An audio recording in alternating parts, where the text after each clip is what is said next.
क्योंकि राजस्थान में जब वो सरकार चला रहे थे तो बहुजन समाज पार्टी के 6 विधायकों ने बिना शर्त समर्थन कांग्रेस को दिया था और वो 6 के 6 हाथी निकल गए थे। तो मुझे लगता है महागठबंधन के सहयोगियों को पूरा संकेत है कि आने वाले समय में कांग्रेस की कारगुजारियां क्या हो सकती है। और मुझे लगता है इस समस्याओं से विचलित होकर, विभ्रमित होकर श्री तेजस्वी यादव अब वो सारी बातें करना शुरू कर दिए हैं जो न सिर्फ उनके दावों की विश्वसनीयता पर प्रश्न चिन्ह लगाती है, बल्कि ऐसा लगता है कि चुनावी प्रक्रिया का माखौल उड़ाती है।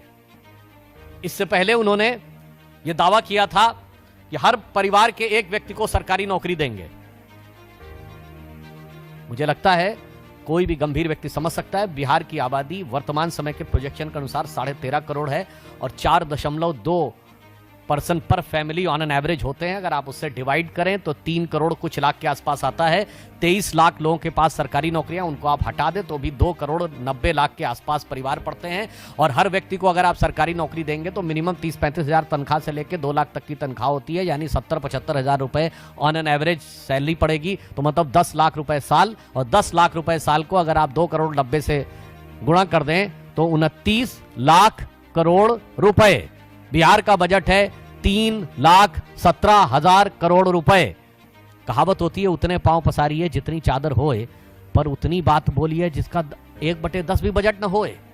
ये अगर करके दिखाया है तो तेजस्वी जी ने। और यहां पर यह भी समझ में आता है कि यदि पर्याप्त और उचित शिक्षा न हो तो नेता किस प्रकार की बात करने का प्रयास करता। और आज उन्होंने एक और काम किया, देखिए बहुत साफ दिखाई पड़ता है। जहां तक एनडीए और भारतीय जनता पार्टी का प्रश्न है, महिलाओं के सशक्तिकरण, आर्थिक सशक्तिकरण, जो हमने 75 लाख महिलाओं को 10,000 रुपए देने का कार्य किया, वो सिर्फ घोषणा नहीं की, कार्य किया है।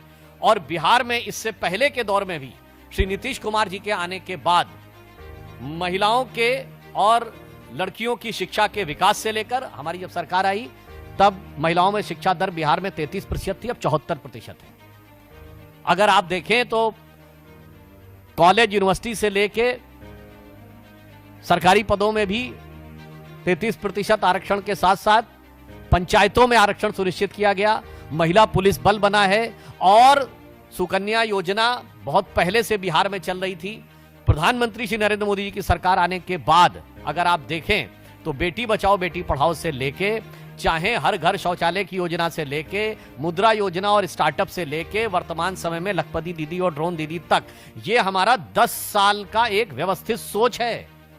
और ये कोई चुनावी प्रक्रिया में होने वाला नी जर्क रिएक्शन नहीं है तेजस्वी जी, जो आप खिसियाहट बौखलाहट में, जिसे सामान्य शब्दों में कहते हैं खप्तुल हवास होकर बयान देने का प्रयास कर रहे हैं। और मैं इससे पहले भी याद दिलाना चाहता हूं, जब केंद्र में हमारी सरकार नहीं थी तो हमारी गुजरात की सरकार, मध्य प्रदेश की सरकार और राजस्थान की सरकारों ने, छत्तीसगढ़ की सरकारों ने जो महिलाओं के कल्याण की योजनाएं की, आपको याद हो मध्य प्रदेश में शिवराज सिंह चौहान जी का नाम मामू तभी पड़ा था जब लाडली लक्ष्मी योजना आई थी, तब तो केंद्र में कांग्रेस की सरकार हुआ करती थी। अर्थात महिला उत्थान के लिए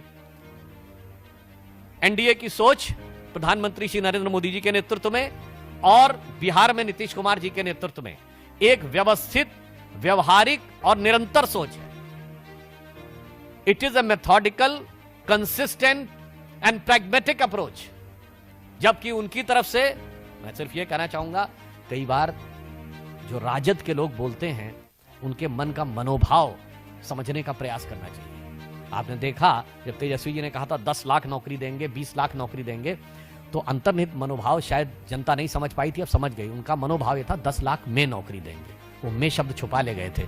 20 लाख में नौकरी देंगे और नहीं होगा 10-20 लाख तो जमीन ले लेंगे। अब आपने देखा अगर उन्होंने कहा कि हर घर को नौकरी देंगे, आप समझ नहीं पा रहे हैं। इसका अर्थ हो गया जिस घर में सरकारी नौकरी लेनी होगी, जमीन तो पहले ली जा चुकी है, अब घर बार भी बेच देना पड़ेगा। मतलब भाव ये हो गया सरकारी नौकरी के बदले में घर ले लेंगे। अभी तक तो जमीन ली थी। और जहां तक वो महिलाओं की बात कर रहे हैं, मुझे लगता है राजद का कोई व्यक्ति यदि ये बोले, लालू प्रसाद यादव जी के शासनकाल में आजीविका तो छोड़िए, जान और सम्मान पे महिलाओं के जितने बड़े खतरे रहते थे, वो मुझे लगता है आज भी बिहार भूला नहीं है। जो लोग भी 30 वर्ष या उससे अधिक आयु के होंगे, यानी 20 साल पहले की जिनको मेमोरी होगी, उनके दिमाग में बहुत स्पष्ट रूप से होगा।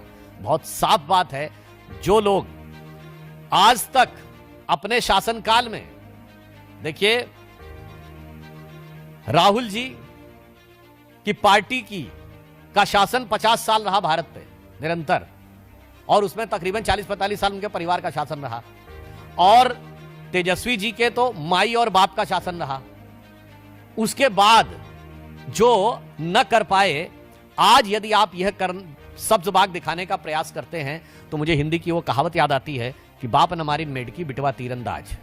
यानी जिस जमाने में खुद स्वयं नहीं कर पाए थे, आपकी पार्टी नहीं, आपके परिवार का शासन था। और मैं अंत में कहना चाहूंगा, तेजस्वी जी बिहार की जनता के साथ मजाक करना बंद करिए।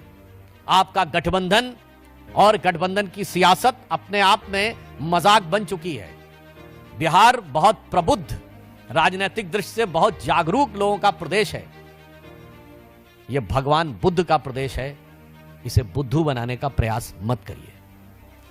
कोई भी व्यक्ति सहज भाव से समझ सकता है कि आप सिर्फ मजाक ही नहीं, क्रूर मजाक कर रहे हैं, क्योंकि जो चीज ना आपके मन में है ना आपके कर्म में है, उसे वचन में देके धोखा देने का प्रयास नहीं हो सकता। और बिहार की प्रबुद्ध जनता ऐसे सारे लोगों का भ्रम उसी प्रकार चकनाचूर और बिखरता नजर आएगा, जैसे महागठबंधन की हसरतों का नजारा बिखरता